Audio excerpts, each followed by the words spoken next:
Om Ajnanatimirandasya Jnananjana Shalakaya Chakshurun Militam Nena Tasmai Shri Gurave Namaha. Welcome everybody. It's so nice to be here with you tonight. And welcome to everybody who joined us online. Vrindavan, I see you have a copy of the Ramayana. Good for you. There's a way in which during times of loss in our lives, or when we're chastised by a superior that we deeply admire, that we can become very sober and feel as if there's nothing more important than selfless service. We oftentimes, I should say, in the material world, I oftentimes am tempted by the thoughts of enjoyment in the material world to, make a permanent stay here, or there are many distractions. In fact, I heard recently that the enterprises like Facebook are called distractionware. That's distraction, W-A-R-E. It's made just for distraction, to distract the mind. And sometimes when there's a traumatic experience in one's life, when all those subtle ideas of enjoyment suddenly drain out, or they're pushed away, and there's a strong focusing of the mind on the most important thing in life, which is to remember Krishna, pray to Krishna, and so forth. And we're in a precarious situation. We only have a very brief amount of time in this life to come to a disciplined state of remembering Krishna, and there are many distractions. So, in remembering that selfless service, or the experience of selfless service, sometimes these traumatic experiences are useful, and one feels a kinchan, or I don't have anything. A kinchan means something, and not kinchan means I don't have anything. I'm bereft of everything in this world. And from that position, one may have an inkling of what it's like to offer selfless service, a prayer from the bottom of one's heart, and so forth. And we have a couple more verses in this same genre of selfless service. And the first one is in the 3rd canto of the Srimad Bhagavatam, text number 34, 3:25-34. And the verse is, Naikatmatam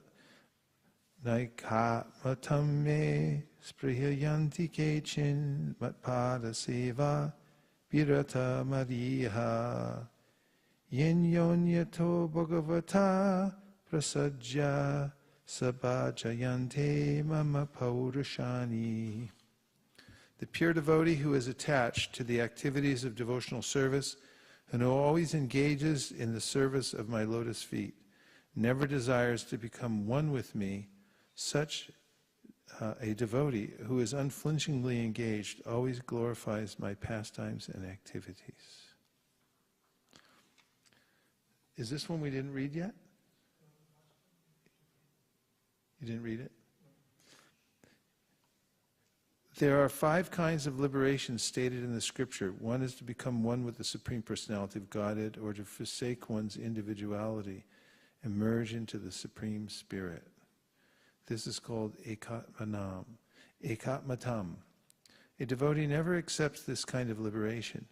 The other 4 liberations are to be promoted to the same planet as God, Vaikuntha, to associate personally with the Supreme Lord, to achieve the same opulence as the Lord, and to attain the same bodily features as the Supreme Lord.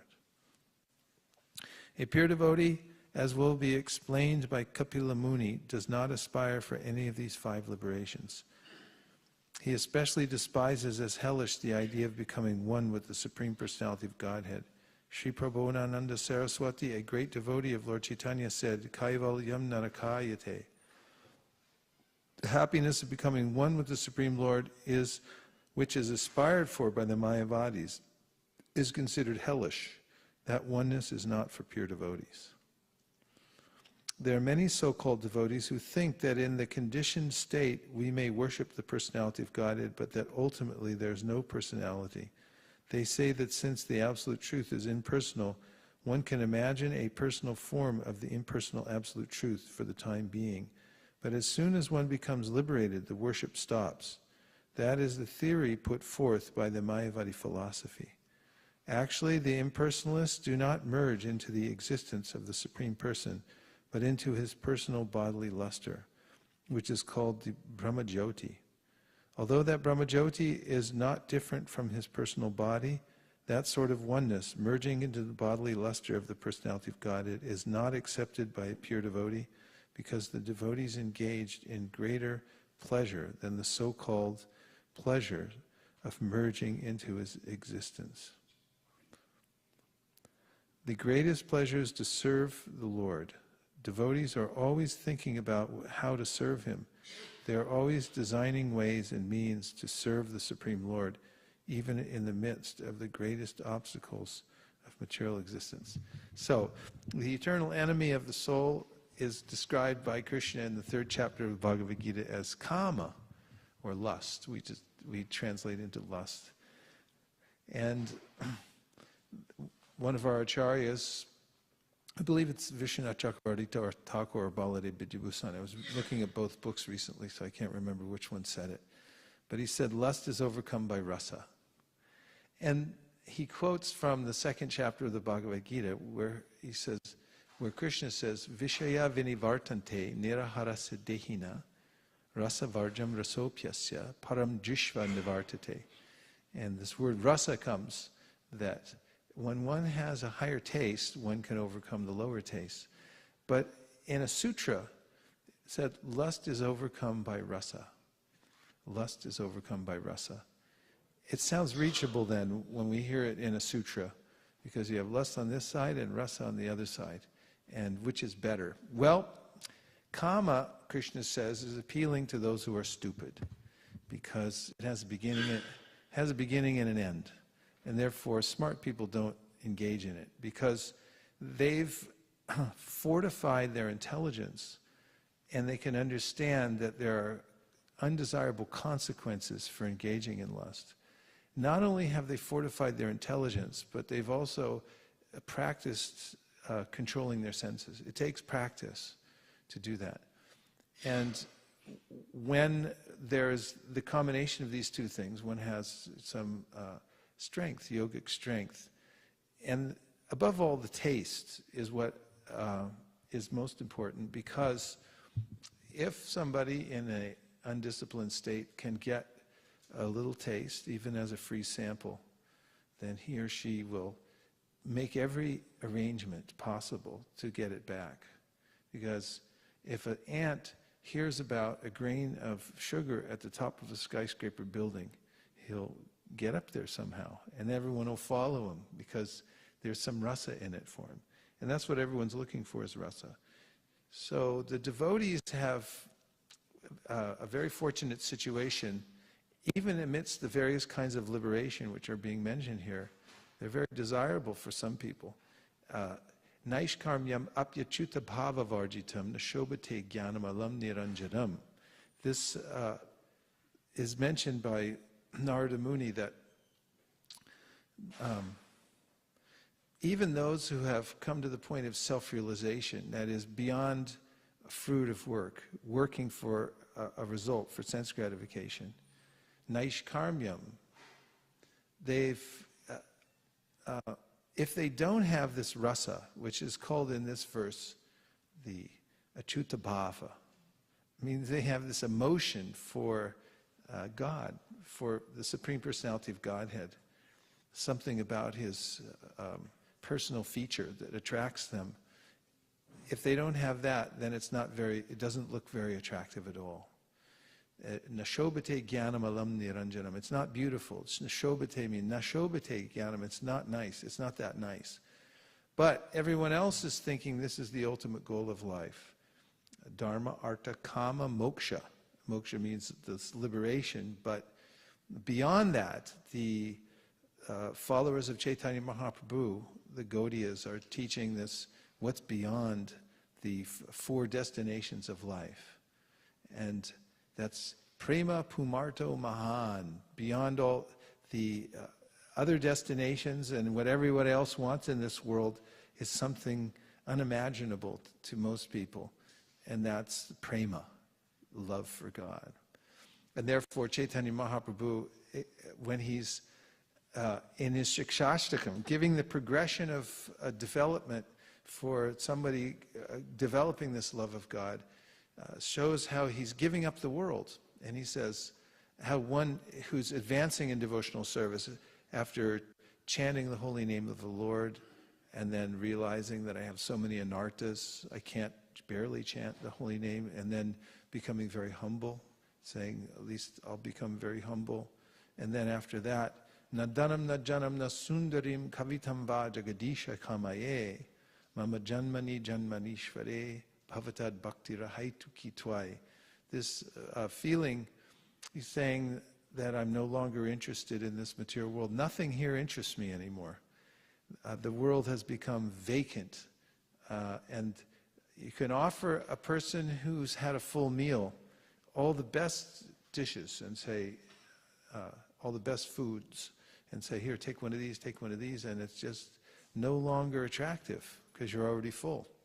So there's a way in which one who has experienced rasa and is getting a taste for what's beyond all the things in this world, including liberation, then becomes obsessed with getting more of this rasa and is willing to forego everything else in the material world, and that includes these different kinds of liberation. In fact, asking anything for the Lord interrupts the rasa, and therefore the devotees are reluctant to even entertain a thought that I want something from Krishna, I want some kind of liberation or something in return. They're only absorbed in the mood of service to the Lord. Nadanam, najanam, nasundarim, kavitam va, jagadisha kamaye. Jagadisha, like he's the Lord of the universe. Everything under his purview in this material world is no longer interesting to me. Mama janmani janmanishvare, even if Bhavatad bhakti rahaitu kitwai, I'm only interested in unmotivated, uninterrupted service to the Supreme Personality of Godhead. That's a good position to be in. And here, again, the translation is, a pure devotee who is attached to the activities of devotional service and who always engages in the service of my lotus feet, never desires to become one with me. Such a devotee who is unflinchingly engaged always glorifies my pastimes and activities. And then the purport continues. The Mayavadis accept the description of the pastimes of the Lord as stories, but actually they are not stories, they are historical facts. Pure devotees accept the narrations of the pastimes of the Lord not as stories, but as the absolute truth. The words mama parushani are significant. Devotees are very much attached to glorifying the activities of the Lord, whereas the Mayavadis cannot even think of these activities. According to them, the absolute truth is impersonal. Without personal existence, how can there be activity? The impersonalists take the activities mentioned in the Srimad Bhagavatam, Bhagavad Gita, and other Vedic literatures as fictitious stories, and therefore they interpret them most mischievously. To have no idea of the personality, it's a typo. They have no idea of the personality of Godhead. They unnecessarily poke their noses into the scripture and interpret it in a deceptive way in order to mislead the innocent public. The activities of Mayavadi philosophy are very dangerous to the public, and therefore Lord Chaitanya warned us never to hear from any Mayavadi about any scripture. They will spoil the entire process, and the person hearing them will never be able to come to the path of devotional service to attain the highest perfection, or will be able to do so only after a very long time. It is clearly stated by Kapila Muni that bhakti activities or activities in devotional service are transcendental to mukti. This is called Panchama Purushartha. Generally, people engage in the activities of religion, economic development, and sense gratification, and ultimately they work with an idea that they are going to become one with the Supreme Lord, mukti. But bhakti is transcendental to all these activities. The Srimad Bhagavatam therefore begins by stating that all kinds of pretentious religiosity is completely eradicated from the Bhagavatam. Ritualistic activities for economic development and sense gratification, and after frustration and sense gratification, the desire to become one with the Supreme Lord, are all completely rejected in the Bhagavatam. The Bhagavatam is especially meant for the pure devotees who always engage in Krishna consciousness, in the activities of the Lord, and always glorify these transcendental activities. Pure devotees worship the transcendental activities of the Lord in Vrindavan, Dwarka and Mathura, as they are narrated in the Srimad Bhagavatam and other Puranas.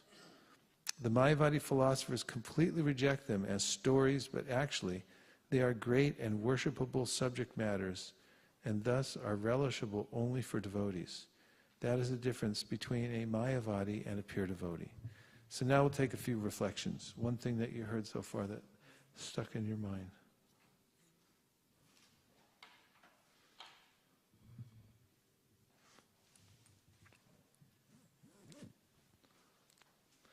Hansapriya.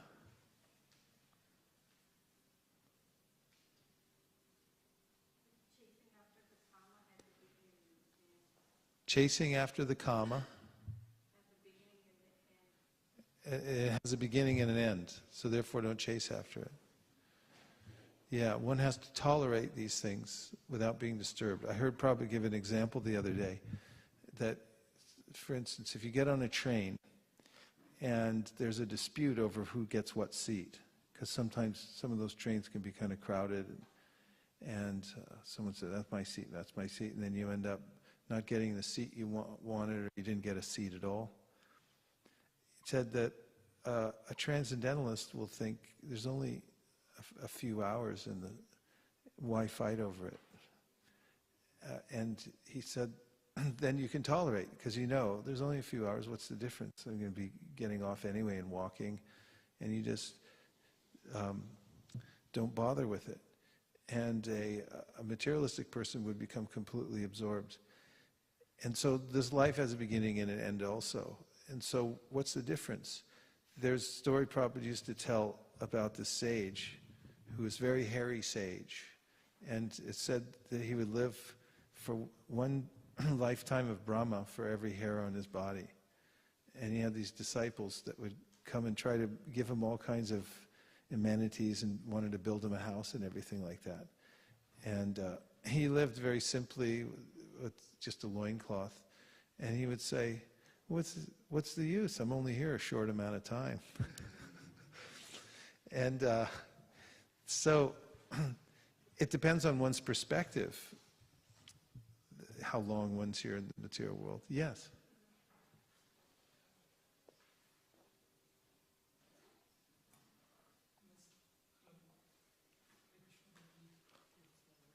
Go ahead, I'll repeat.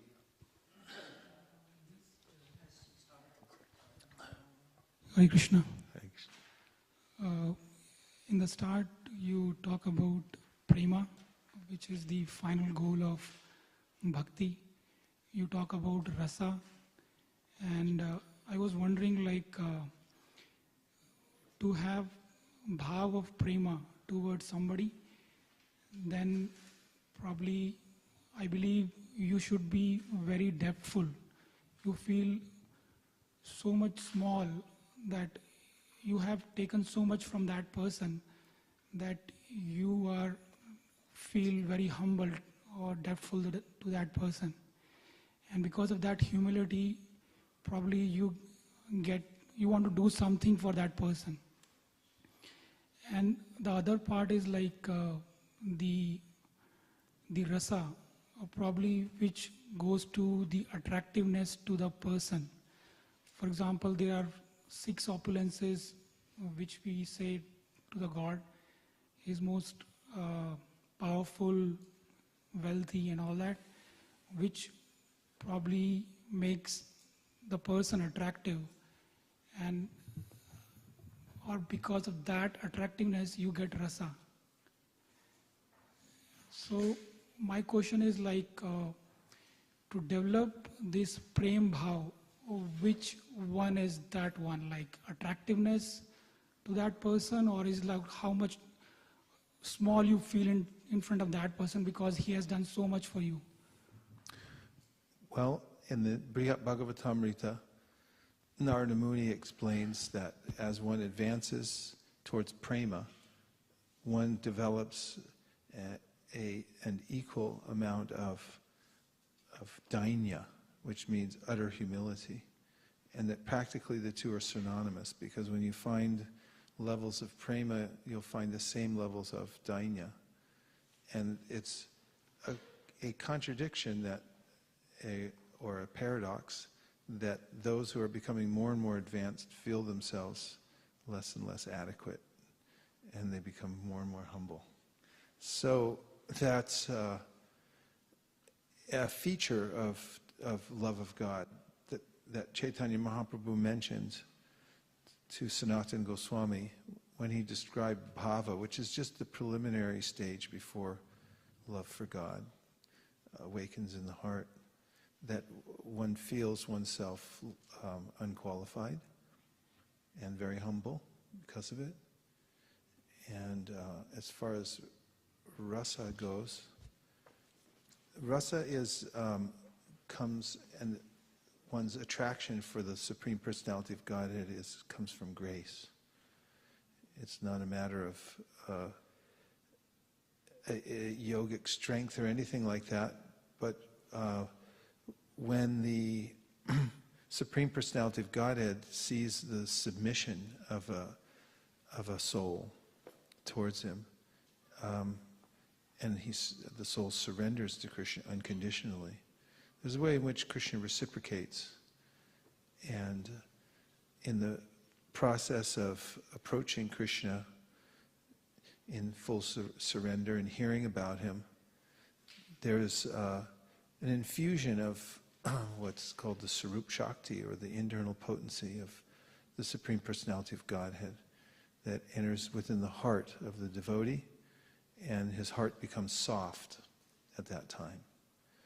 And when the heart becomes soft, then the devotee can begin to experience what is called mellows, or the exchanges of love between he and the Lord.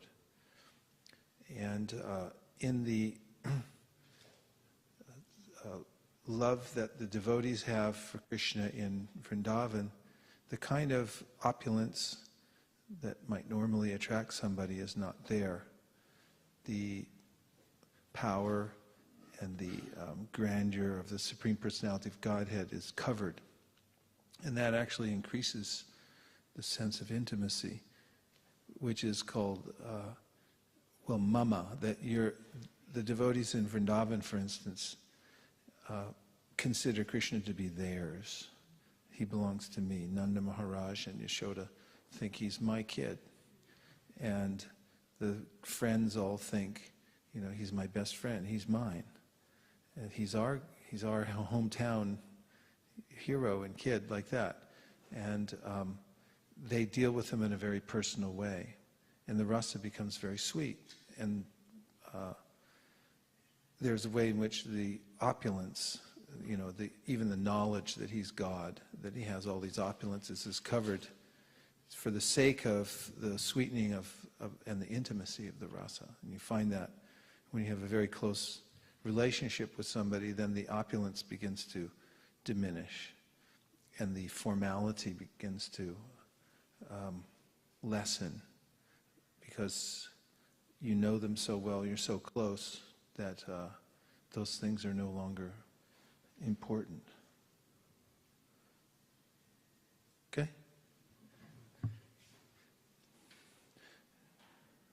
Anything else? Yes, Malini.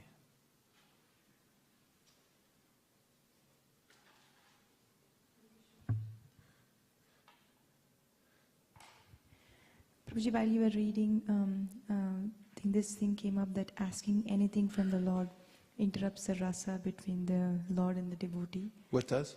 Asking anything. Oh, asking Anything from yeah. the Lord. Prabhuji, can you please elaborate more on that? Because sometimes there is spiritual desires, and sometimes there is something essential for your life. So. Yeah, asking anything for oneself, one's material benefit, that's certainly. And just a sense also that Krishna knows anyway what I need and want better than I know, so why ask? But it's not altogether, it depends on the quality of the asking, because it's not altogether against the, in fact, it's a symptom of advancement in devotional service that one asks the Lord for a very specific kind of service and begs for that and longs for it.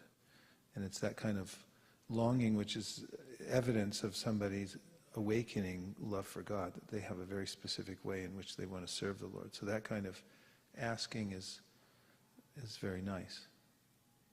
But as I give the example often of Gajendra, when he asked the Lord for help because he's being challenged, severely by the crocodile, he apologizes. He said, "I know your pure devotees don't ask for anything, but I'm in a tough spot right now." So he asks. And actually, in the Bhakti Rasamrita Sindhu, Rupa Goswami says that, actually it's one of the acharyas, Vishwanath Chakravarti Thakur, commenting on Rupa Goswami, says that there's a way in which, because your whole life is for Krishna, if there's a time at which you ask him for something to sustain your life or the life of those who are in your family and so forth, because you're fully engaged in devotional service, he said this is a natural impulse. And therefore it's not outside the realm of pure devotional service. Besides, your whole life is dedicated to him anyway. And so what's measured by the Lord is one's submissiveness and sincerity. And even in the cases where somebody is, even is distracted from devotional service without planning to, it just comes somehow or other. The Shastra says, Swapada mulam bhajata priyasya tyaktanya bhavasya hare priyasaha vikarma yachchot patitam katanchit gunoti sarvam hridi sanivishtaha. And that is that somehow or other somebody deviates from the path of devotional service and performs some vikarma because his intention, his bhava, his feeling is to always be surrendering to the Lord. He didn't intend to do that. Krishna makes up for it because he's within the heart. Sanivishtaha, he's entered there, and he already knows what the intention of the devotee is. So intention is quite important in all of these things. But from point of view of the devotee doesn't like to ask anything from the Lord because it disturbs his,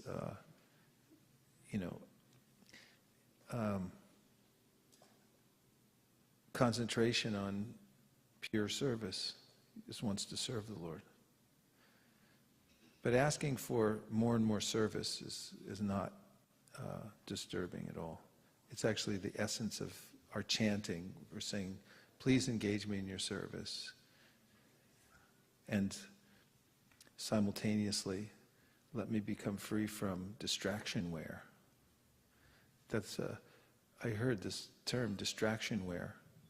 Like Facebook is distractionware. They create it just so you can be distracted. The whole material world's like equipped with distractionware. Yes, Gandharvika.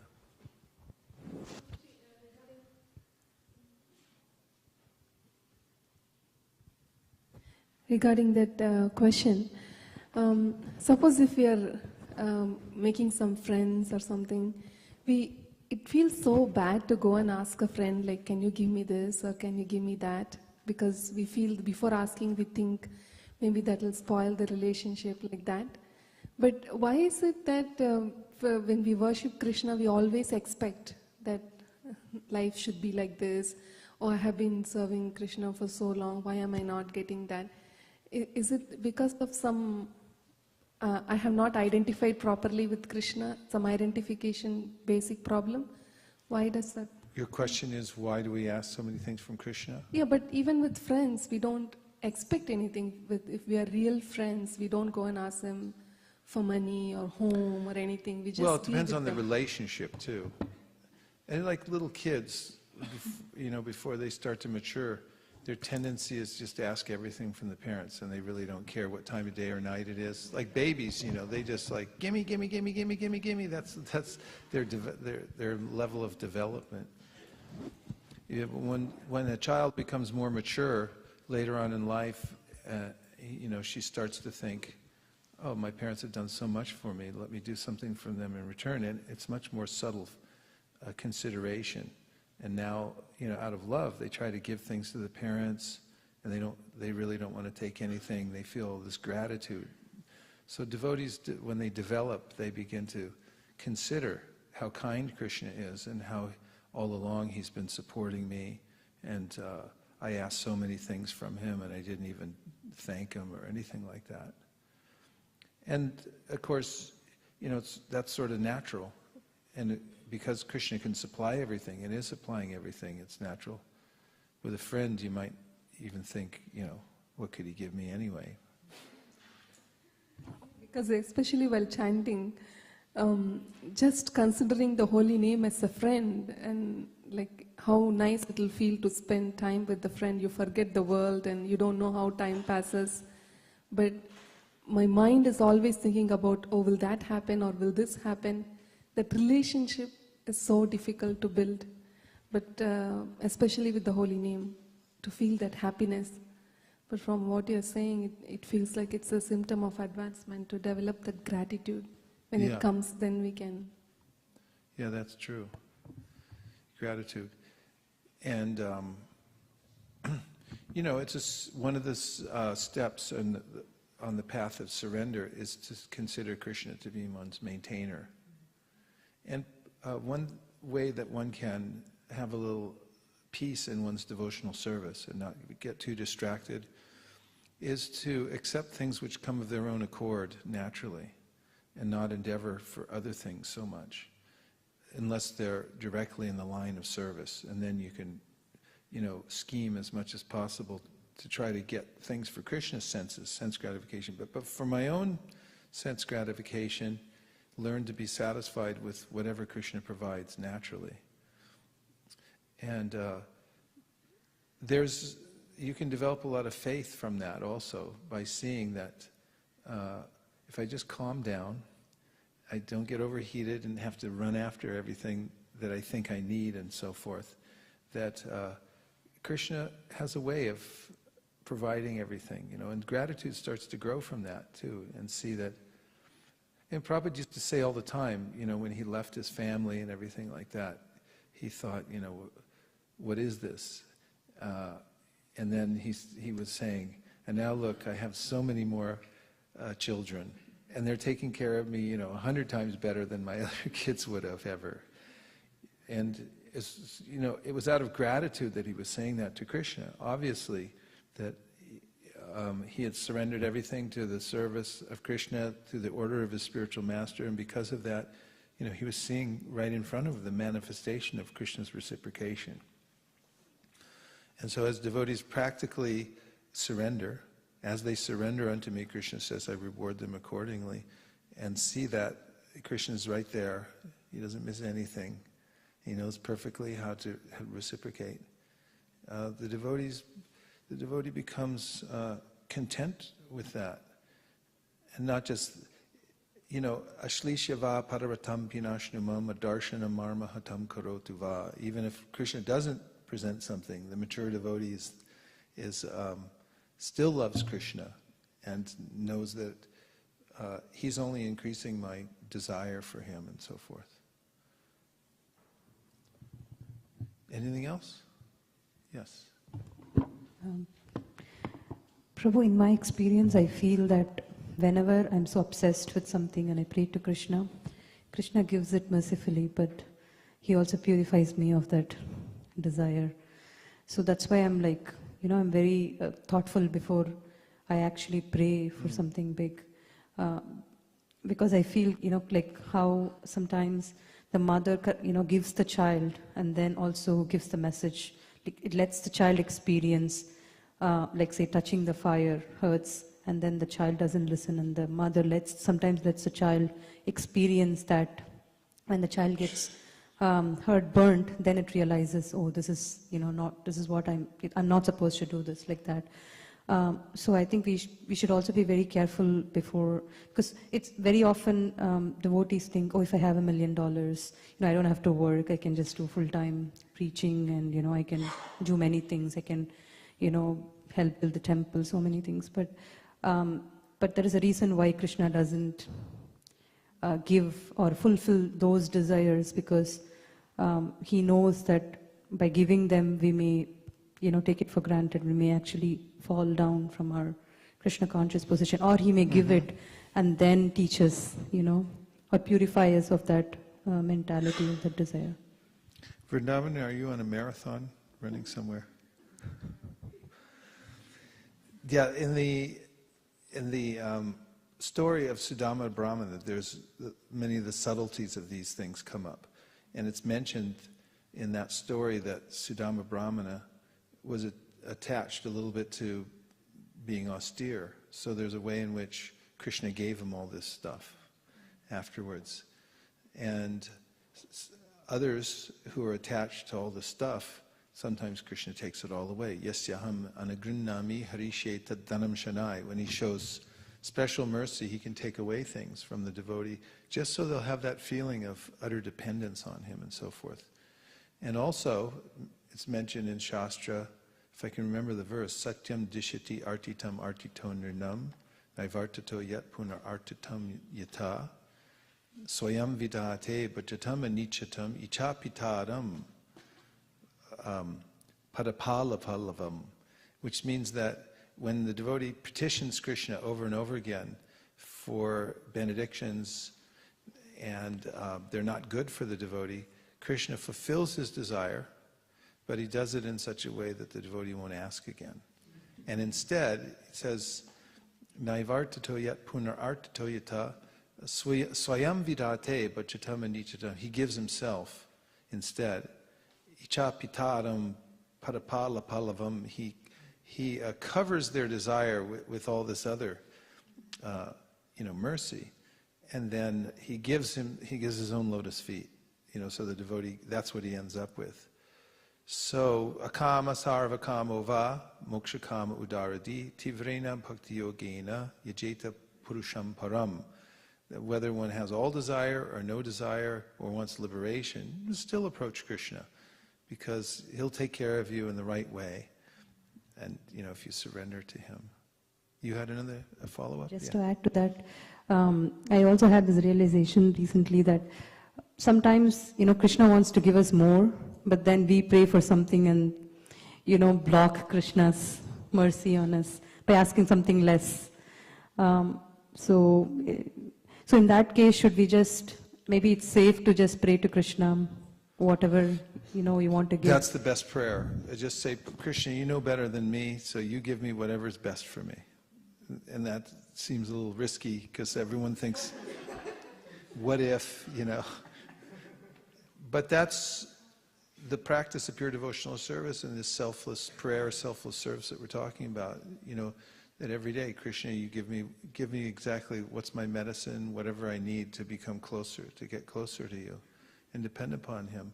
And you can see that he carries what you lack and preserves what you have. Ananyas chintayanto mam yejana paripasate tesham nityabdyuktanam yoga kshemam vaham yaham. If someone just says, and think about this practically, Ananyas chintayantamam. Your chinta, your consciousness, has to go somewhere. It can go into the distraction-ware, or so many millions of things it can go into the material world. But Krishna says, Bhogaishvarya prasaktanam taya prahita chetasam vyavasayatmika buddhir ekeha kurunandana. That through wanting material enjoyment and the opulence of the world, something to show off, then one can't get that determination to think clearly about Krishna. But ananyas chintayanto mam, if you just abandon other things and say, I'll just think about my service, I'll just think about how to serve the order of my spiritual master and so forth, and just hang on to that and absorb your consciousness in that. I have a little placard on my wall that Priya Kishori made for me, and it's a quote from Srila Prabhupada telling one of his disciples that all the advancement we've made so far has come because of book distribution. So he said, don't deviate your mind even for a second from this. Just keep doing it. I always look up at that and go, okay, just do that. Because the mind wants to run off to so many things, make so many arrangements, so many plans. But it's a rope. If you can just say, there ananyas chintayantamam, no other thing, just this. And just hold on to that one thing. Then Krishna says, I carry what you lack and preserve what you have. It's a really good point. You may ask for so many things, and then be careful what you ask for, because you might get what you want, and it may not, and then it'll end up not being what you actually wanted. But if you just surrender to Krishna and do what he wants you to do, you get the order, and then you say, I'll just do that, I'll just focus on that. Then Krishna carries what he has to. Who else is going to take care of you? If you don't take care of yourself, you just, I'm not saying that in a way of being, completely neglectful of whatever duty you have to, take some medicine when you're sick or something like that. But the point is, you're only depending on Krishna for everything. Then he becomes especially responsive to devotees like that. He says in the Gita, Samoham sarvabhuteshu name dveshostina priya ye bhajanti tumam bhaktya mai te teshu bhaktya chapyaham. That I'm equal to everybody. He's taking care of everybody equally. But for one who surrenders to me, Samaham sarvabhuteshu name dveshos nabhajanti tumam bhaktya, that's what they're into. They just worship Krishna. For that person, they live in me. I mean, they're with me all the time, and he's just completely attentive to everything for the devotee in that situation. Hansapriya. By no means I'm not asking Krishna for anything, or I'm 100% contained, but I realize that it helps if I have the same thing most of the time. So like if I don't go to mall, I have less temptation of asking for, but if I'm just coming on the weekends, Saturday, Sunday for the services, then it's less asking for material stuff. But I was thinking that more I come on the weekends to the temple, it's more asking for the better stuff. So then the material asking gets less and less. Yeah, good formula. Good to know. Is stay absorbed. And the material world has a lot of distractions. So one may be on a very strict path and practice and then get distracted. Bharat Maharaj was at the stage of bhava, but then he saw a deer and a little kuchi kuchi koo, and next thing you know, he was attached to it. The little jiva gets attached really easily to things, and so we have to be. It's a real balance, how to go through life and maintain one's focus on Krishna all the time, not be a complete fanatic about the way we deal socially with others and things like that, but not get distracted at the same time. Avoid bad association, but there's a graceful way to move through life and be fully absorbed in Krishna. But we have to be attentive and careful. Like if we know the environment, if I go into that environment, I'll be distracted. I was before. Things have their effects on us. So devotees who are very serious make it a point to avoid situations that might distract them or influence them and ruin their bhajan in a certain way. And therefore, when Chaitanya Mahaprabhu was asked, what is a devotee? He said, asat sanga tyag, e vaishnavachar.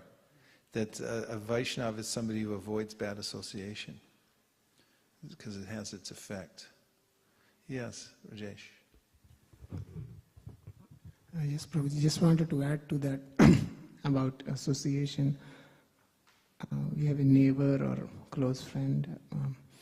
Whenever, maybe in the last 10 years, we have visited their house, on the same day evening when we come back, we always like, why I didn't invest in India in the property, because I missed the boat, because all their discussion is focused on investing, house, why you didn't buy the house. But glad that the discussion didn't last that long, but that evening for 2 or 3 hours, even I was not mentally, on their board what they were telling, but still it has like, I should have done it. So I think association matters the most, because as you spend 2 hours, they can ruin that 2 hours plus 3 hours extra and maybe more. But luckily it was only contained to that night itself. Thank God it didn't carry forward to the next day. So this is, Prabhupada used to give an example of these big businessmen. If you ask them for an appointment, it's really hard to get an appointment because they're so busy. And then if they ever do give you an appointment, it's like for 3 minutes. Okay, what do you want? I want to know right now. What do you want? No, forget it. Out. Next one. And so he said, devotees, not that we should be like that exactly, but they have that same mentality. They're guarding their time, and they're guarding who they associate with very carefully, because as a wealthy capitalist knows, time is money. And the devotees are aware of this also. But, every second is that I'm not investing in hearing and chanting or doing my service. I'm losing something so valuable. And anartha kalatvam, avyartha kalatvam, is one of the symptoms of advancement in devotional service, which means the devotee won't waste a second. And you can see that in wealthy capitalists who are doing business and things like that. They develop that, but it's just the opposite side. In the spiritual side, they're just like that. And they make sure that, like a businessman who's always thinking about making another dollar. He gets in the car, the conference call, how are we going to make that investment? It's all going on. So if you get around, imagine the effect if you get around devotees who are thinking like that, about hearing and chanting and, at a very high level, then you'll start to feel like that too. You become greedy for spending time for hearing and chanting and things like that. And that's actually how to make advancement. Just as in the negative way, if you associate with materialists, they'll infect you. So in the positive way, pure devotees, satam prasangam mama virya sambido bhavanti hrit karna rasayana kata. They just get in you. It gets in you and it's like, how'd you get like that? It's like hanging out with him. I once met one of my godbrothers who was sort of independent for a long time, but he used to associate with some advanced devotees, and no one really knew that much about where he was and what he was doing and stuff. And I remember he came back and gave a class once at a big temple, and everyone was like, what? That was fantastic. And I was talking to him, he goes, yeah, they don't know I've been hanging out with sadhus, And I could see it in him, I've been hanging out with sadhus, what can I do? It's just what happens. When you hang out with certain people, you become like them. So devotees, they'll know if I'm driving up to the house, the person's going to be there, they'll go around back, they'll put a sign on the door, I'm not home, whatever you have to do to make sure that you don't get disturbed in your bhajan. And Krishna will make arrangements for that too. He can help. He will help.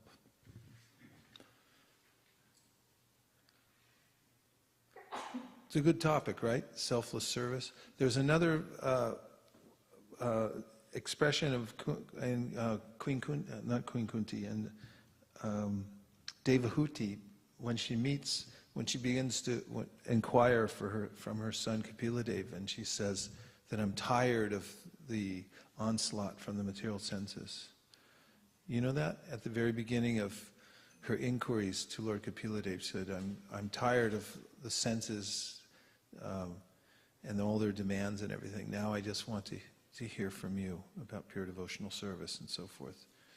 This is the good position to begin with. One's materially exhausted. Materially exhausted. So, no, I've had enough. This is a real peace, actually. And then from there, one can really begin to focus one's mind and attention on devotional service. And voracious hearing is greatly beneficial. Did you have a point, Shraddha, and I didn't call on you yet? Please.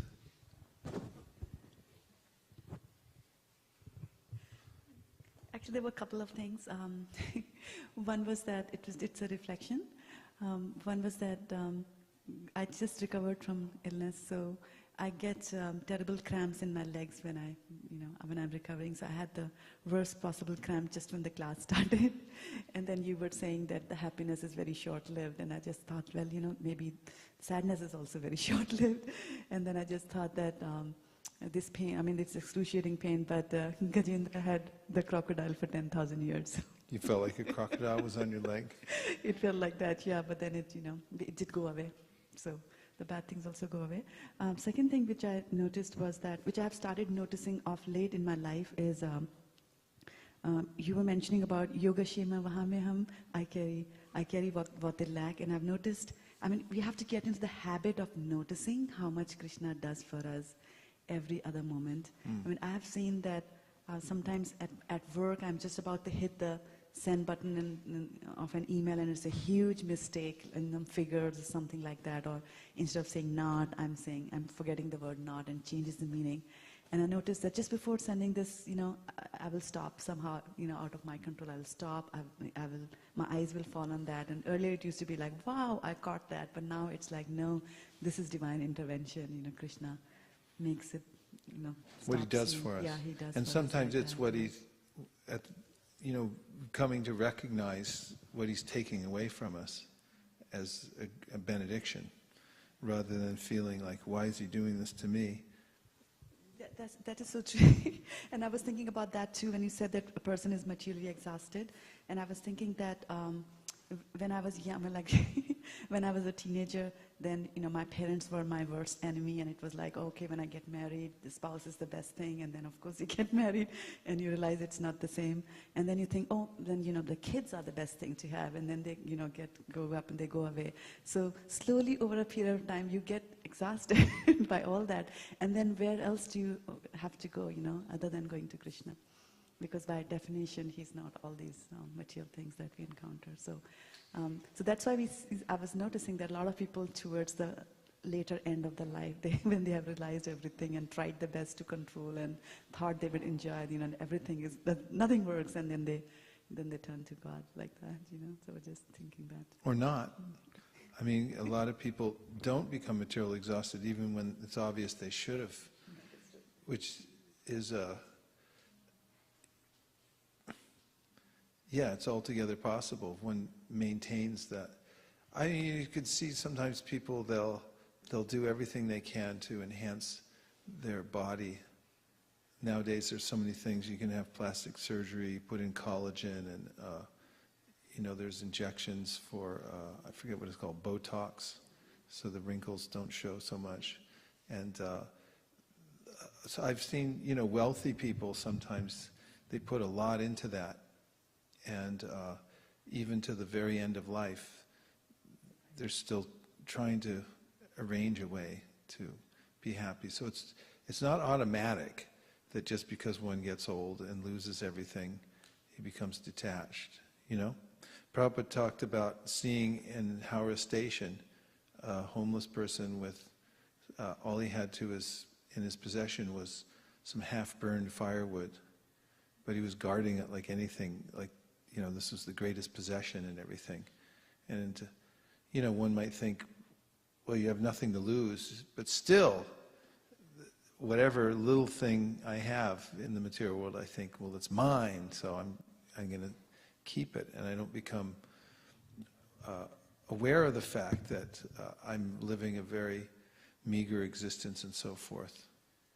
So it's good fortune also that comes, as mentioned by Mahaprabhu when he says, when he's talking to Sanatana Goswami, when one becomes fortunate, then he begins to seek out the association of devotees, and that fortune comes in the form of exhaustion, material exhaustion, no longer interested. That's the wealthiest person who's no longer interested in anything material. Then you don't have to chase it anymore. And when you see other people chasing after you, you think, like, what's the point? You feel compassion. That you can see, obviously, that it's a lower stage of consciousness. And you could feel compassion. That they're endeavoring so hard for something that's not going to give them happiness anyway. And then you can give them something practical, like spiritual knowledge, or some prasadam, or teach them about spiritual life and something like that, so they can really actually develop something. But Prabhupada talked about this, how there were, even up to the time of death, a man might continue to hold that, lusty desires in his heart or something like that. And how, there was a king and Akbar, he was talking, he's saying, so they did an experiment and he showed that it was true, and he was amazed by it and stuff. Yes, Sukeshwari. Hare Krishna Prabhu. So I was thinking about the point that you just mentioned about showing compassion to others.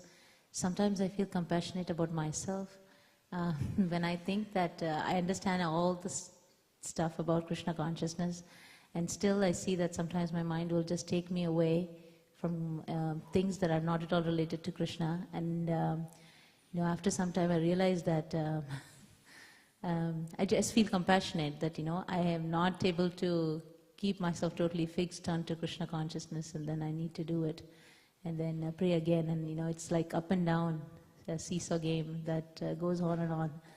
And so my question is, when would this end? Well, at the end of Anartha Nivriti, there's a way in which, in the beginning, there's faith. That faith comes by the Agyata Sukriti. Somehow you get some good fortune in associating with a devotee, doing some service, and then even unknowingly, you get this credit by association with a devotee. And then that makes your good fortune. So in some life, then you awaken to this faith, the Shraddha. It means you have an inclination towards doing devotional service, and then you want to associate with devotees. And that's a really happy time, because you realize this is who I want to be with. And you know where you're going in life. It's with them. Wherever they go, I want to be like them. I want to be with them. And then when you come into association of devotees, just like in any society, you'll be expected to do something. And that's the bhajana kriya, where you take up, a vow that I'm going to do the regulated life and the work it takes in devotional service to advance. I'll follow tat karma pravartana. I'll do all the activities that the great sadhus have done. Acharya upasanam, I'll follow in the footsteps of the great acharyas. I'll take this path. Whatever it is, I'm going to take it. That determination is very great, and it comes in. One takes vows, becomes initiated, begins chanting a certain number of rounds and things like that. And then right after that, Anartha Nivriti. And there's two stages of Anartha Nivriti. One is unsteady and the other steady. One comes past Anartha Nivriti, one comes to steadiness, or nishta. That's just past Anartha Nivriti. So there's this battle that takes place at that point where I've surrendered, I've come into the association of devotees, and now I've made a vow. And now you stand and fight. And now you have to go through this period of anishta bhajana kriya, where you face all these demons that are holding you back. They are previous impressions from association we've had in the past, and from all the kinds of activities we've engaged in before. All those are, the impressions of those things are still in the body. The sins are done, but the impressions stay there. And we have to gradually, those have to become purged as we go on with the process of devotional service. And that's done primarily by hearing and chanting. This Srinvatam Swakata Krishna Punya Shravana Kirtana Hridyantaksto Hibadrani Vidhunoti Suritsatam. Krishna within the heart, as we hear and chant about him, helps us to sort out these different material desires, and he helps us to vanquish them. And then, Nashta Prayeshu Bhadreshu Nityam Bhagavata Sevaya Bhagavati Uttama Shloke Bhaktir Bhavati Naishti. Practically to nil, not completely. So it's like after this anartha nivritti, means we have all these desires and we're winnowing them out from our system, from our consciousness and so forth, we come to the point of nishta. Shta, it means you have a place to stand. You can stand on your own 2 feet. So the fire's out, but smoke is still there. You could still see, you can tell for yourself, in fact. You can say, now I know, I feel that I can stand on my own 2 feet. I'm not, no longer dissuaded by these material desires, but you can still see that they might even be there, but you're no longer interested. And you feel strength. Just, you know for yourself. Nishta ruchi. And then after nishta, then the positive spiritual life begins to happen, which means the taste begins to come to the devotee. And the devotee then becomes voracious about hearing and chanting and wants to hear and chant more and is really attracted to the holy name and to the topics about Krishna and the Bhagavatam and to living in the holy Dham, is preoccupied by all these things. And there are other, it's, you know, there's a positive flow of taste in the devotee. And there are different levels of ruchi also. You know, someone's very attracted to the holy name, but it has to be sung in a certain way. But then in higher stages of ruchi, he doesn't care how it's sung. He cares who sings it, but not how it's sung. And he just wants to be around and hear the holy name and so forth, becomes attracted. And then comes asakti, or attachment, ruchis tata, tato bhava, bhava asakti, and then the higher levels of prema and so forth. And all these are described. So you should know the different stages, what the steps are. And you can study minutely in the Madhurya Kadambini, for example, the various symptoms of anartha nivritti. And if you study them and you look at them in yourself, you'll feel a little bit okay. Not in the sense that I still have these things, but you'll feel okay in the sense that I'm making progress. I'm going to come through this. It's like when you have a disease. The worst thing is when it's undiagnosed. And you go to every doctor and they say, I have no idea. I don't know why you're vomiting up blood, you know, we can't even tell. Then you just feel horrible, you know, but when someone says, I know what it is, this is what it is, and it's going to take you 2 weeks to get better, then it's all right, 2 weeks, that's all right, I'll just go through it. Then you know there's light at the end of the tunnel.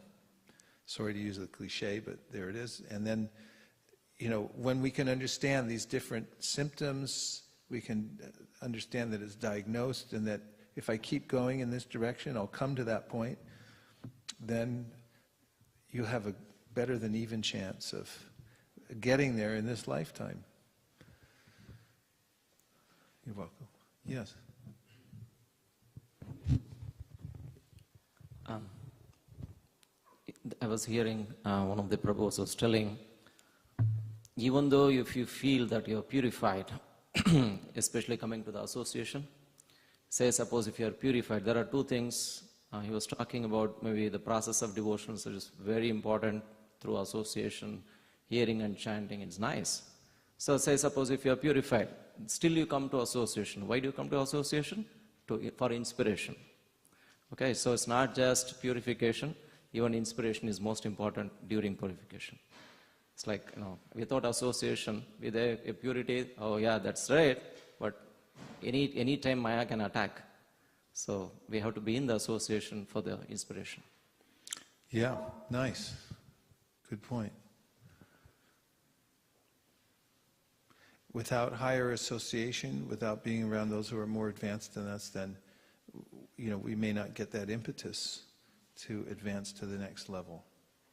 So Chaitanya Mahaprabhu advised us to associate with like-minded devotees who are more advanced than ourselves. And in that kind of association, we make good progress. Does anybody know where we are in the Ramayana? Yes, please go I ahead. had a question. So Okay. every time I hear the like-minded devotees, what do we mean by like-minded devotees?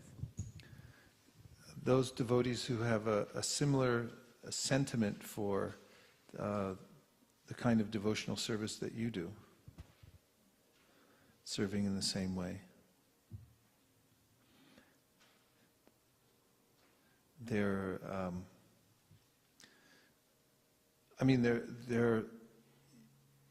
are groups in the spiritual world called ganas. Everyone's got their own little group.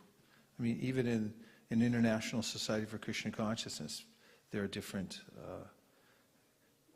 devotees that we may be more attracted to associating with because they're like-minded. Like-minded about service, like-minded about the mood of surrender and so forth. These kinds of things. But at, higher levels of advancement may become even more pronounced, that they have a predilection for the kind of devotional service that they're practicing in the spiritual world, and maybe, will be attracted to associating with those devotees too. This is described in the Upadeshamrita, how when one, this is well past an artha-nivritti, and is not to be imitated at any time while there's still material desires within the heart. But one who is getting a positive, who has a taste for devotional service and begins to have a very specific taste for practicing and following, begins to follow the kind of devotional service practiced by certain associates of Krishna in the spiritual world. And there may be others who are in that mood as well. And therefore one would naturally gravitate towards them. Yes. Prabhu, you talked about the different stages, right? From Shraddha to Prema. And you also gave a very nice analogy about the patient who feels that, okay, in 2 weeks' time, when he is diagnosed correctly, he feels confident that he will be cured. I was, also you mentioned that, okay, in this lifetime, you can achieve that. So I was wondering, for in corporate life, we have intermediate goals. Like if you have to launch a product in 2 years, right? I know that, okay, I have to actually get to this stage by 6 months, after this another 8 months.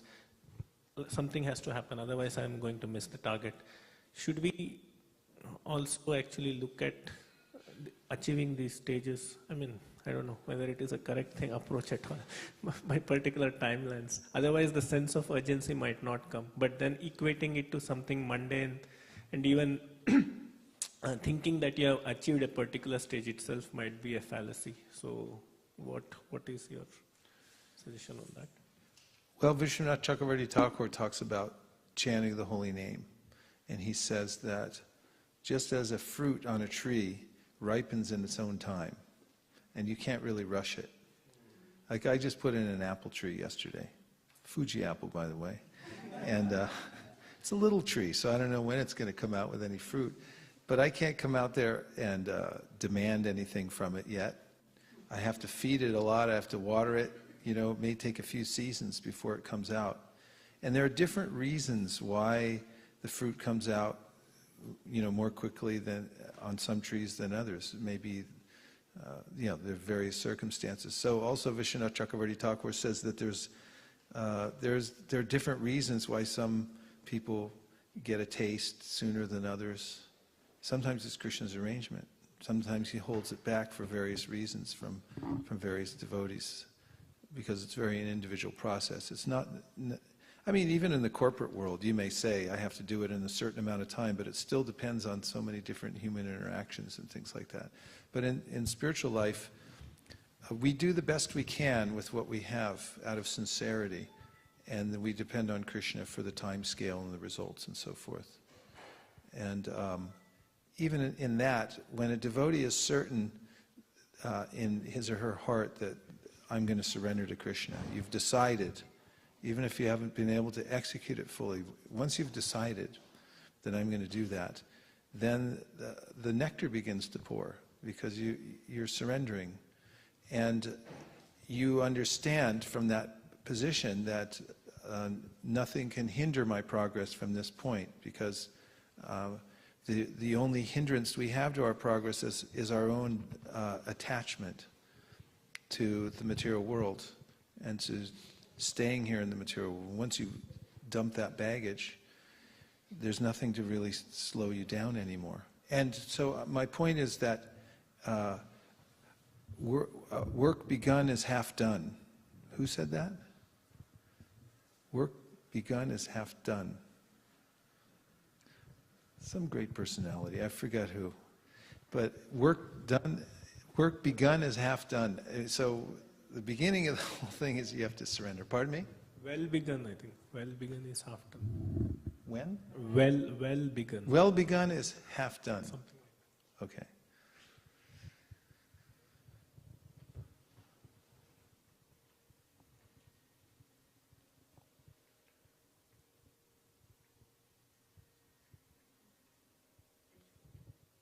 Page 14. And for those of you who are online, it's 650-245-7018, 650-245-7018. Please give us a Hari Bol through the text, because we'd like to know that you're out there. We miss you. Okay, and what page is it? 14. We're almost done. Well begun is half done. I'm sorry I stalled so much. I just felt like talking to everybody.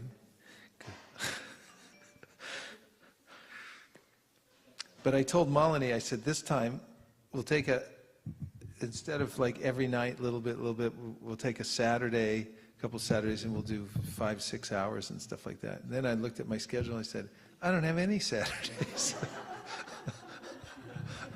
Then I started getting all morose. Hare Krishna Damodar Prabhu. So nice to see you. It's the first time I've actually seen him since I got back. Pratibha Mataji is sending 2 Haribols. Jive! We're missing Pratibha Mataji also. She was down here for the whole weekend. That was a treat. Nice. Okay, page 14, right? We're continuing in our perpetual reading of the Ramayana. We don't have that much further to go, just this much.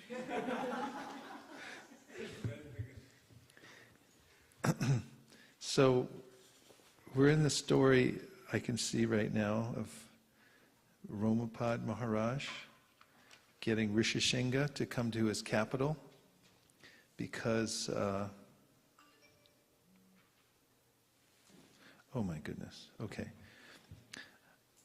Because there was getting no rain, he made an offense, and to clear the offense, he needed a completely pure personality. Rishishringa was that personality. He had been raised in a family where actually his father had had bad luck with women. And because of that, he decided that his son, Rishishringa, would never be exposed to women at all. So there were no females in the household. And even in the tract of land he lived in, he didn't let any female animals come in purview and so forth. But there was this scheme to get Rishishringa because it was said that he was such a pure personality. If he came to the kingdom of Romapad Maharaj, then the rains would come back and prosperity would come immediately because of his purity. That's the power of a very pure person. And so they sent these heavenly damsels at a time. He used to be, his father would watch over and protect him all the time, but he had to go out sometime to go to do some, chores. And so the Hari Bols are coming in now. So they sent some apsaras, these heavenly beautiful women, to come there, and they started playing around, and he just thought they were great sages. And so he invited him into the ashram and started serving him and everything like that. And they affected him, he was serving them, and he thought, well, these are really nice sages, but I really feel different about them than any other kind of sages, and so forth.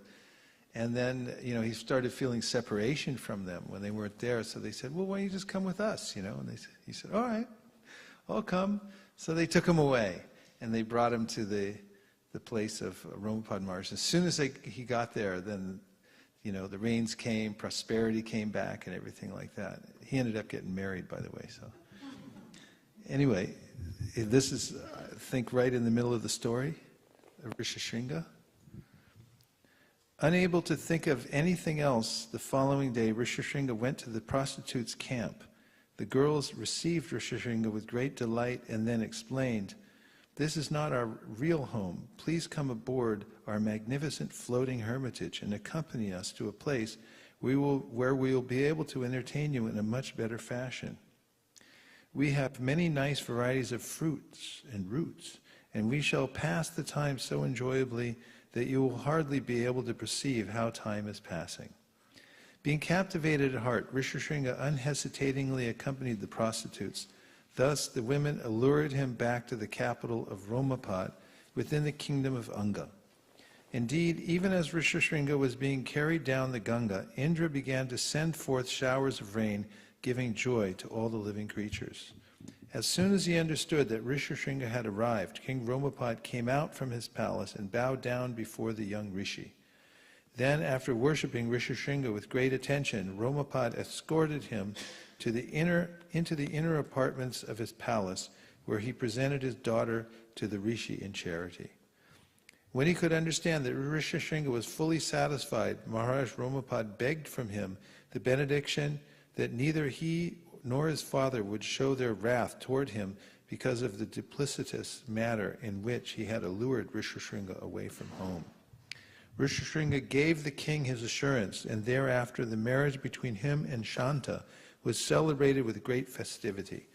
After the wedding, the newly married couple continued to live in Maharaj Romapad's palace and thus passed their days happily in royal comfort. Sumantra concluded his narration to Maharaj Dasarath, "O king, Sanat Kumar predicted that you would take help from your friend Romapad by requesting him to allow Rishishringa to come to the kingdom of Koshala and perform a horse sacrifice. It was further indicated that after the performance of the horse sacrifice, you would gain the fulfillment of your desires by receiving 4 incomparable sons." Maharaj Dasarath was very pleased to hear this story from Sumantra. Then, without delay, he went with his retinue to the kingdom of Anga. There he was received by Maharaj Romapad with great respect, and at that time the king of Anga informed Rishishringa that Dasarath was his real father-in-law. After enjoying Romapad's hospitality for about 1 week, Maharaj Dasarath addressed his friend as follows: "For a long time I have been morose on account of not having a son to perpetuate my illustrious dynasty. Now I beg you to allow Rishishringa to come to Ayodhya to perform a horse sacrifice on my behalf." Romapad happily agreed, and Maharaj Dasarath soon returned to his capital with Rishishringa and Shanta. Then, when spring arrived, Maharaj Dasarath humbly approached Rishishringa, begging him for instructions regarding the performance of the horse sacrifice. Thus, preparations for the sacrifice commenced, and a site was selected on the northern bank of the river Sarayu. The system was for an emperor to send a challenge horse all over the world to establish his supremacy over subordinate kings. The horse would be accompanied by soldiers of the emperor, and upon its arrival in a kingdom, the local king would either have to offer tribute to the emperor's representatives or fight to capture the horse. Any ruling prince or king was at liberty either to express his tacit willingness to obey the emperor or to accept the challenge and thus disobey the supremacy of the particular emperor. One who accepted the challenge had to fight with the emperor's men and establish his own supremacy by victory. The defeated challenger would have to sacrifice his life, making place for another king or ruler. Only when the horse returned after touring the world with no more challengers left could a horse sacrifice begin. Understanding that King Janak would be the future father-in-law of his sons, Maharaj Dasarath sent him the first invitation. Likewise, other subordinate kings were requested to attend the sacrifice. After 1 full year, the challenge horse returned to Ayodhya, having wandered over the earth under the protection of 400 princes. Only then could the sacrifice begin. Understanding that King Janak would be the future father-in-law of his sons, Maharaj Dasarath sent him the first After the preliminary rites had been performed, Maharaj Dasarath's eldest queen, Kaushalya, circumambulated the challenge horse, which was tied to one of the sacrificial stakes. Then, with 3 strokes of a sword, she severed the horse's head as prescribed by scriptural injunction. Thereafter, Rishishringa offered the fat of the dead horse into the sacrificial fire. Maharaj Dasarath was directed to inhale the fumes to free him from all sins. Then the assisting priest offered the limbs of the horse into the sacrificial fire, bringing the 3-day sacrifice to an end. Maharaj Dasarath then gave away the 4 directions of the earth in charity to the 4 chief priests. The Brahmanas returned the gifts, however, saying, "O king, we are devoted to the Vedic study, and the performance of austerities, and have no interest in ruling over a kingdom. Therefore, please give us other gifts like cows and gold." Rishishringa then approached Maharaj Dasarath, saying, "My dear king, you will surely receive 4 glorious sons. However, I propose that a separate sacrifice known as Putreshta be performed for that purpose."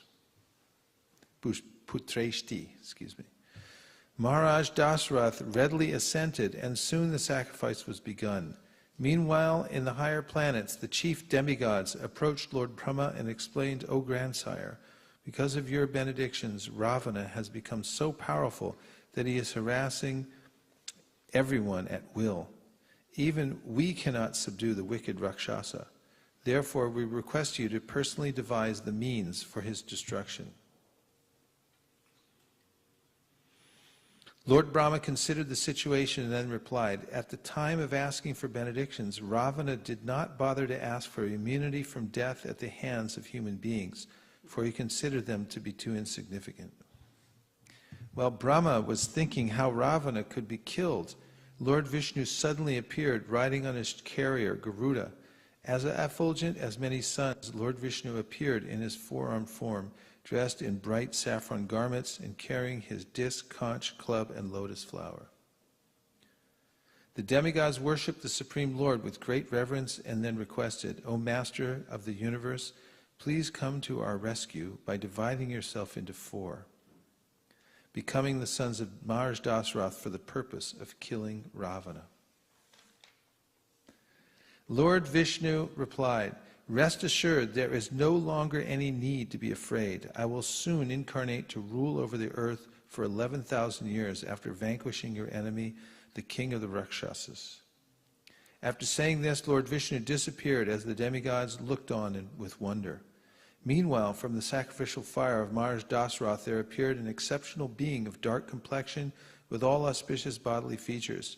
This personality appeared to be unlimitedly powerful. He was decorated with transcendental ornaments, and in his hand he carried a large golden pot of sweet rice. That divine person then told Maharaj Dasarath, "I am a messenger of Lord Vishnu." Ramananda, you know, we need Ram Leela pictures for when we're reading the Ramayana.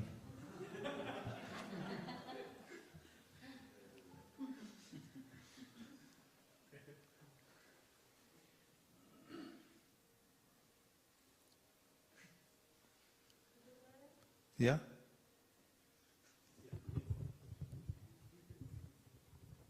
When we hear these incarnations and their arrival, why is it always Lord Vishnu who predicts that I will come as Rama, I will come as Krishna, and yet we say that Krishna is the Adi Bhagavan? He's described as the gateway. He comes through the gateway. So just because somebody comes through a doorway, that doesn't mean the door is the origin of that person. They came from some place else. So similarly, in the Shastra, Laghu Bhagavatamrita, and other places, it's described how the Lord appears through the gateway, that way. Yes? Prabhuji, just by reading Srimad Bhagavatam, we hear about plenary expansions.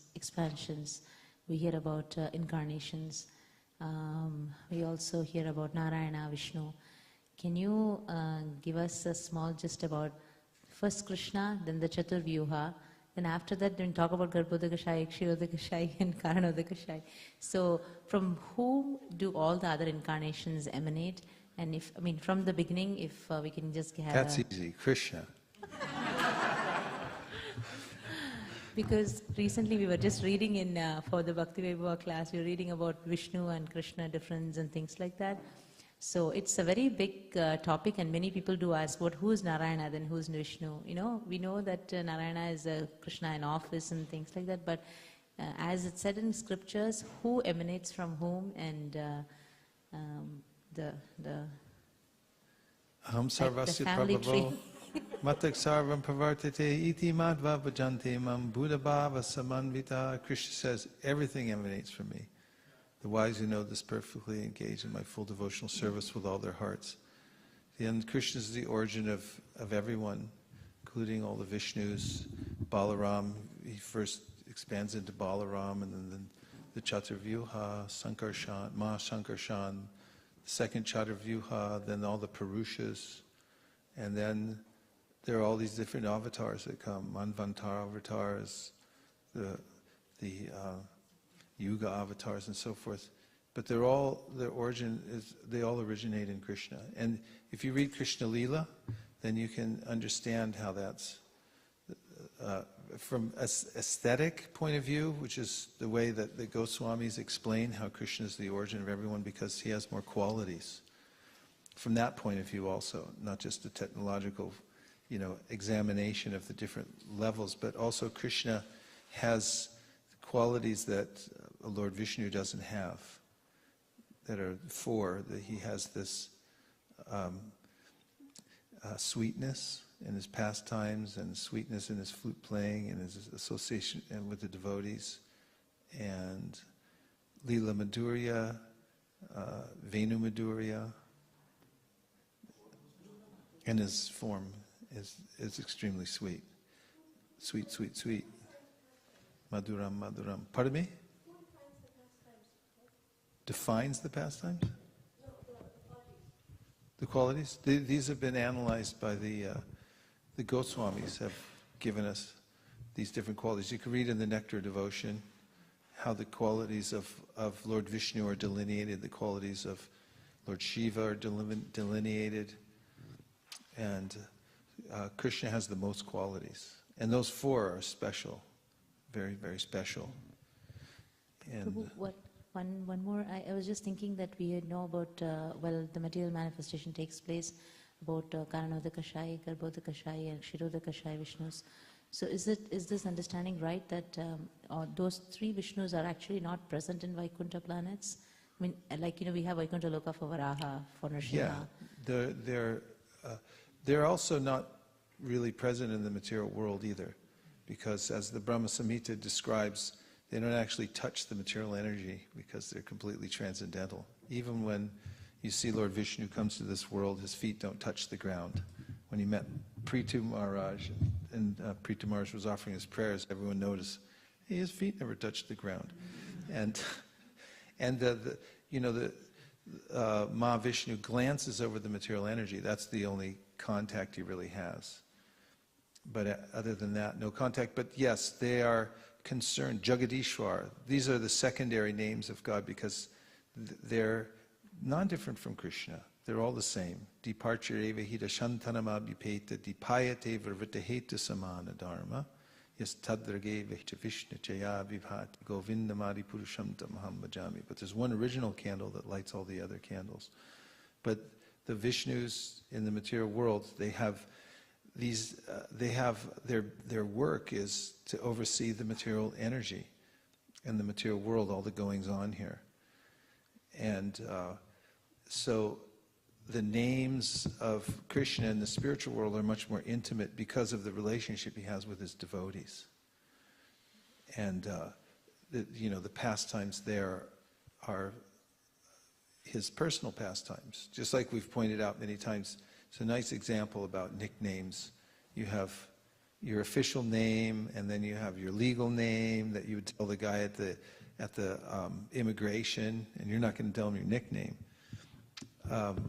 But there's people that know you, and they know the inside thing, and they're the intimate ones. So there's a place in the spiritual world where the devotees are so intimate with Krishna that these names are very special. They're like the most intimate of all the names, and the pastimes there are very special. And that's what Chaitanya Mahaprabhu came to teach everybody, is that beyond the material world and beyond even Vaikuntha, there's a place where he's doing it. Okay, Ramananda. Harival. There's a place where the devotees worship Krishna with such a loving feeling and closeness that is the most special. There's also BBT painting on Sri Ramchandra. There's a BBT painting? Oh, just on the wall. Oh, that's nice. We're so lucky to have those paintings, So lucky. They're deities unto themselves, just priceless. Meanwhile, from the sacrificial fire of Maharaj Dasarath, there appeared an exceptional being of dark complexion with all auspicious bodily features. This personality appeared to be unlimitedly powerful. He was decorated with transcendental ornaments, and in his hand he carried a large golden pot of sweet rice.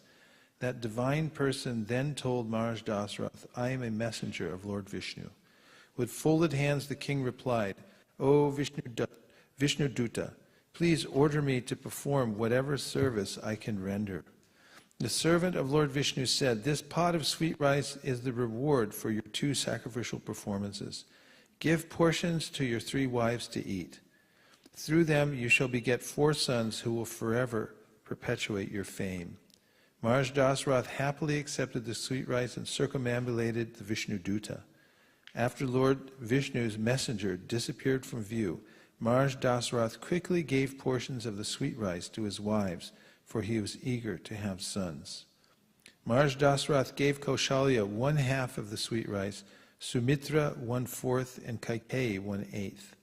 Then, after some deliberation, he gave the remaining 1/8 to Sumitra.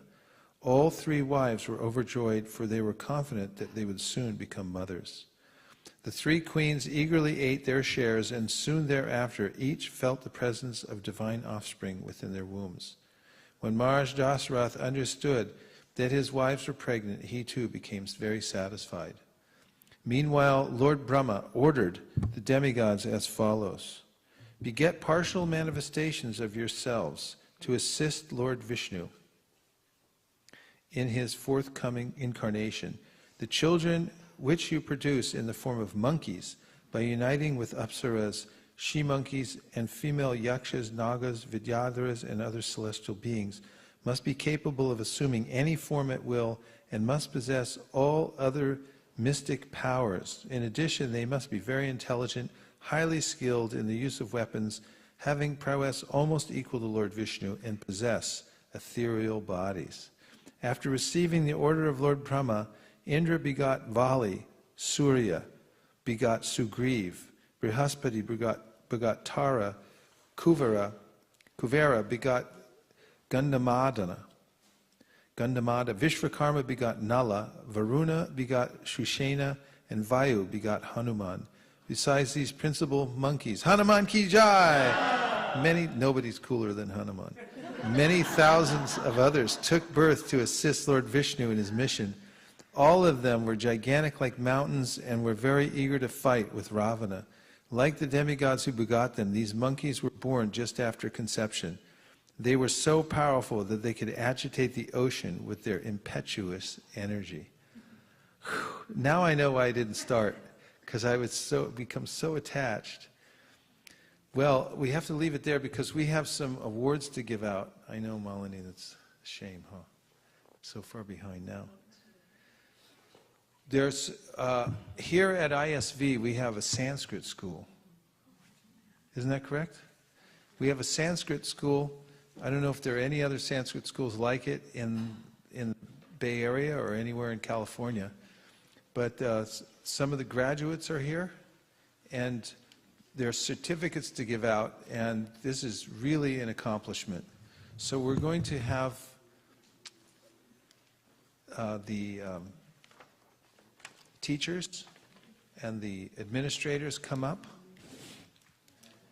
and show us who won. Vrindavan, did you win something?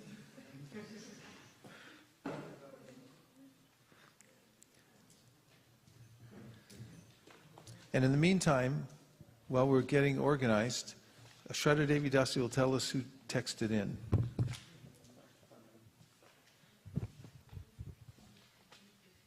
You missed your cue. We were reading about some of the associates. We have Bishwa Prabhu, Ropali and Rohini. They're saying, Danvats Prabhu, we are watching your wonderful class online. Thank you so much. Hare Krishna. Pratibha Mataji is thanking you for the kind words you said about her. And we have Radha Venkat Prabhu from Sacramento. Oh, Jai. He says, Hari Bol, I'm listening in. Hare Krishna. Yeah, that's all. Okay. That's all. And Gandharvika? Just these 4 lines felt like a big news for me. I just thought I'll read about hearing. This is from the same book in the introduction. Prabhupada says, by hearing the narration of the pastimes of the Lord, one contacts directly the personality of Godhead, and by hearing about the personality of Godhead from within, all accumulated sins of the mundane creature are cleared. The whole idea is that simply by hearing about the Lord's pastimes, one can become one of the associates of the Lord. I was like stunned by hearing that. It's stunning, isn't it? And it's absolutely true. And so this dedication to ongoing hearing and chanting, and then just taking in as much as possible is the real system for becoming advanced in devotional service. Thank you, that was beautiful.